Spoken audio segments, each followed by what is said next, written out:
ever walk into a room and poof, the reason you went in there is just gone? Or that awkward moment when someone's name, a name you just heard, completely vanishes? I used to be that person. Seriously, I was the king of forgetting names, losing my keys and having my train of thought derail mid-sentence. It wasn't just annoying, it was frustrating and, honestly, pretty embarrassing. It felt like my own mind was actively working against me. But what if I told you there are 3 secrets that took me from forgetful to sharp? What if memory isn't some fixed trait you're born with, but a skill you can train, a muscle you can build? Stick with me, because by the end of this, you'll have the exact tools I used to tap into a memory I never thought possible. These aren't magic tricks. They're a powerful mix of simple lifestyle tweaks and clever mental models that anyone can master. The before picture. Let me paint you a clearer picture of my before. My life was a highlight reel of small, frustrating memory fails that tanked my confidence. At work, I'd be in meetings taking what I thought were great notes, only to look at them later and see a jumble of nonsense. I'd miss key details my boss mentioned, which just made me look careless. I started dodging opportunities to lead projects because I was terrified I'd forget a critical deadline or piece of info. That anxiety was always simmering in the background. Socially, it was just as bad. I have this crystal clear memory of being at a party and meeting a woman named Sarah. We had a great 5-minute chat. As she was leaving, I wanted to say, "It was great meeting you, Sarah." But my mind was a total blank. I just fumbled and said, "It was great meeting you." The warmth of that chat was instantly gone, replaced by that cold, sinking feeling of failure. It made me dread meeting new people, like I was putting up a wall between me and the world. And the day-to-day stuff? A total comedy of errors. I've bought milk on the way home, only to find 3 cartons already in the fridge. I have spent literal hours of my life looking for my wallet, my phone, my keys. You name it.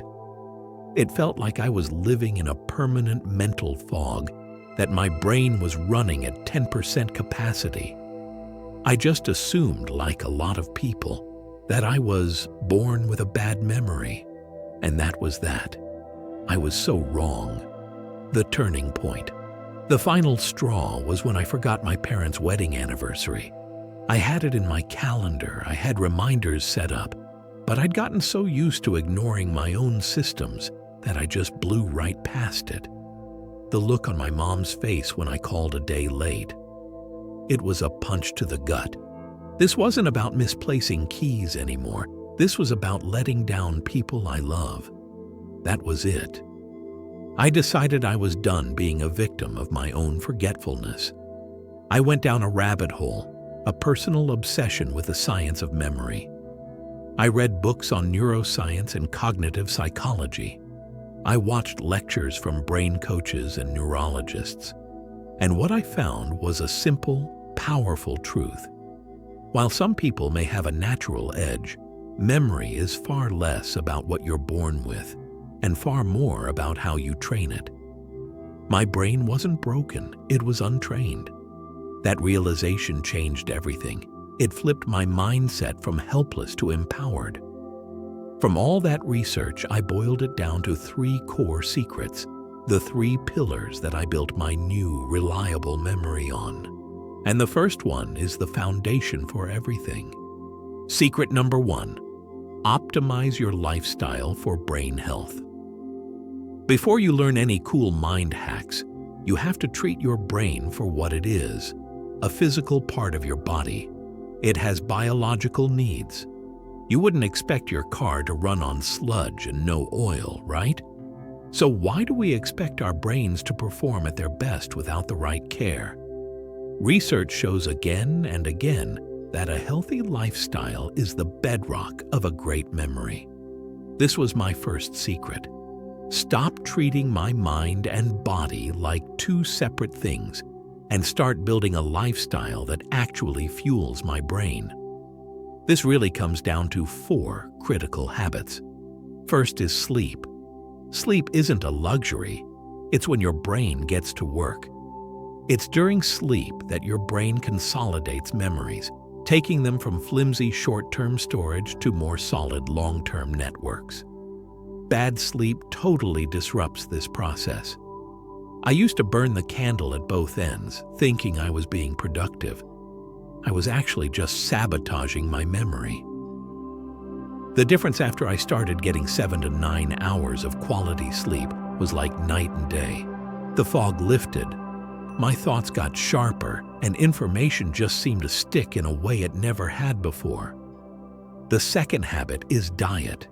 What you eat directly impacts your brain's plumbing and wiring. I learned that our brains love a diet rich in leafy greens, berries, nuts, and especially fatty fish packed with omega-3s. These foods are loaded with antioxidants and vitamins that protect the brain. On the flip side, diets full of sugar and processed carbs are linked to that awful brain fog and cognitive decline. I started swapping sugary snacks for walnuts, blueberries, and salmon. It wasn't about a crazy restrictive diet. It was about consciously picking foods I knew were building me a better brain. Third is exercise. You don't have to run a marathon, but getting your body moving is amazing for your memory. Exercise boosts blood flow to the brain, delivering fresh oxygen and nutrients. It also triggers the release of something called BDNF, which is basically miracle grow for your brain cells, helping new neurons grow and keeping existing ones healthy. For me, this was as simple as starting with a brisk 30-minute walk every day. The effect on my mental clarity was undeniable. Finally, the fourth habit, stress management. Chronic stress is a memory killer. It floods your brain with the hormone cortisol, which can damage the hippocampus, a part of your brain that's absolutely essential for learning and memory. It's why your mind goes blank when you're super stressed. I started practicing mindfulness and meditation. Just 10 minutes a day of focusing on my breath helped me get a handle on my stress. It didn't just help my long-term memory. It helped me focus and stay present in the moment. Together, these 4 habits, sleep, diet, exercise, and stress management, built the foundation. They got my brain ready for the really fun stuff. Secret number 2, turn boring info into unforgettable images.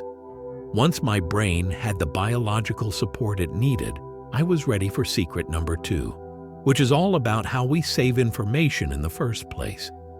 The secret is to translate boring, abstract stuff into something your brain can't help but remember. The logic is simple. Our brains are visual. We evolved to remember where the good hunting spots were, what a poison berry looked like, and the faces of our friends.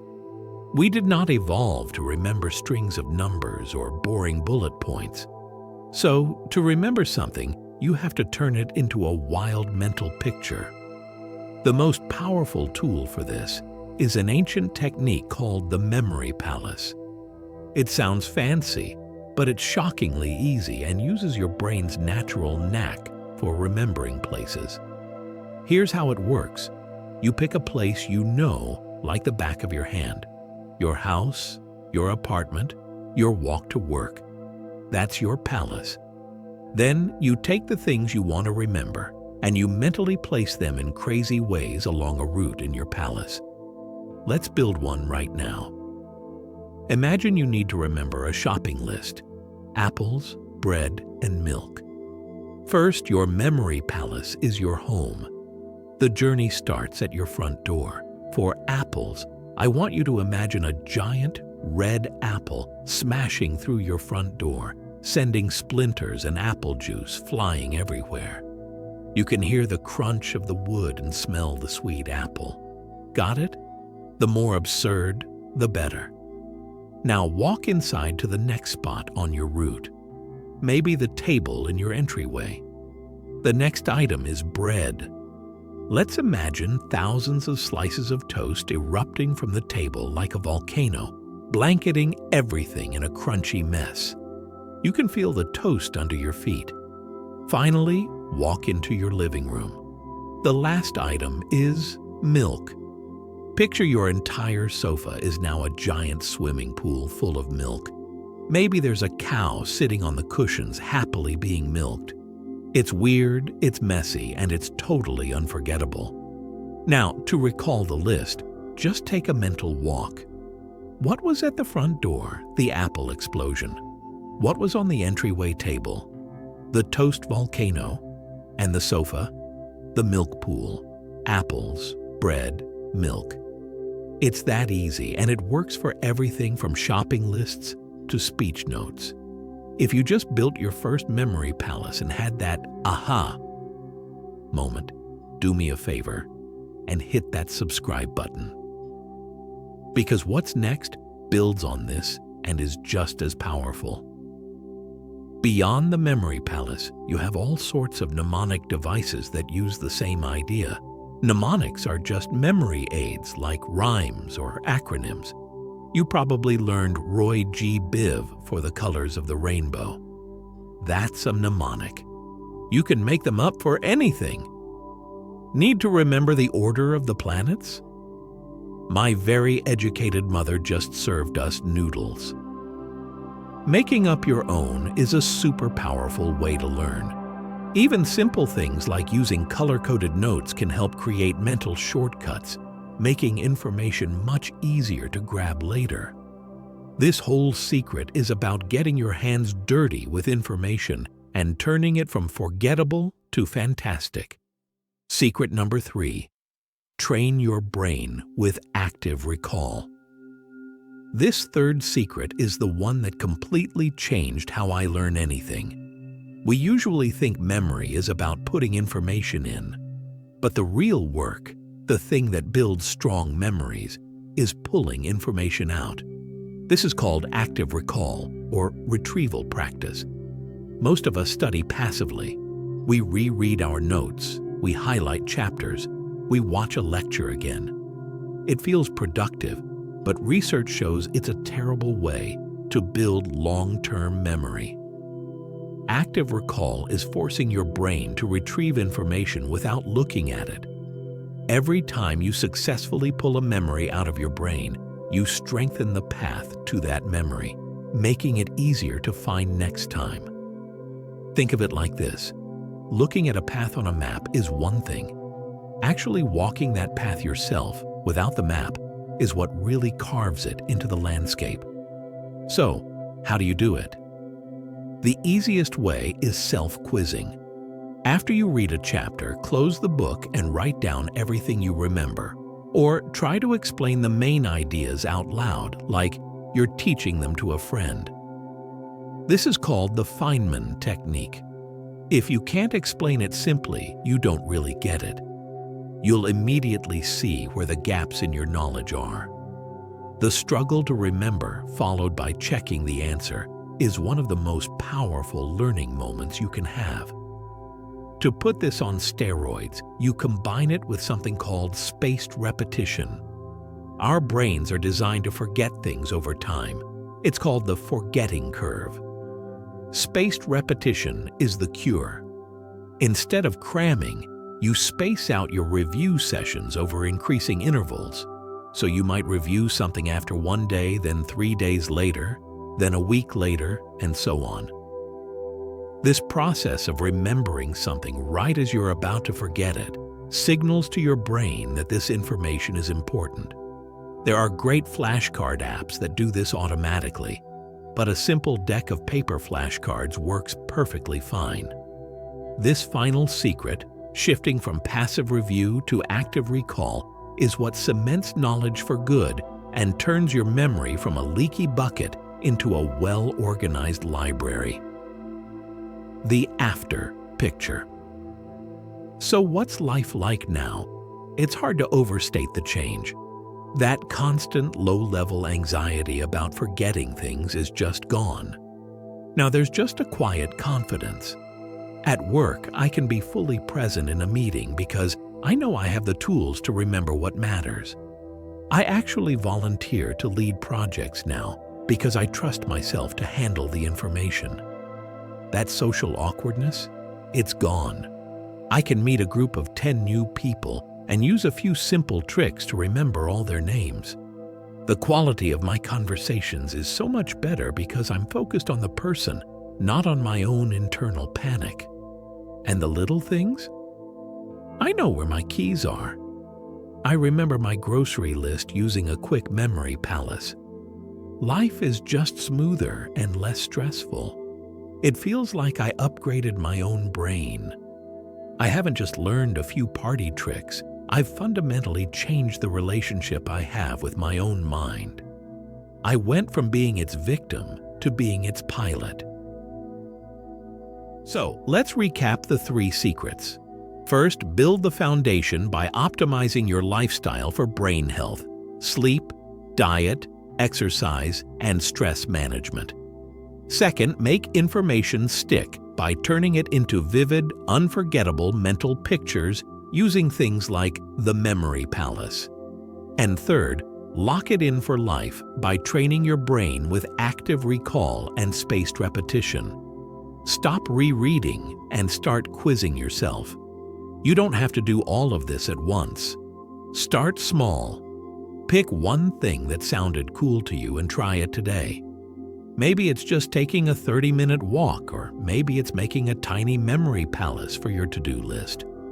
Your memory isn't your destiny, it's your potential. The power to build a sharper, stronger, more reliable mind is already in you. You just need to start training it.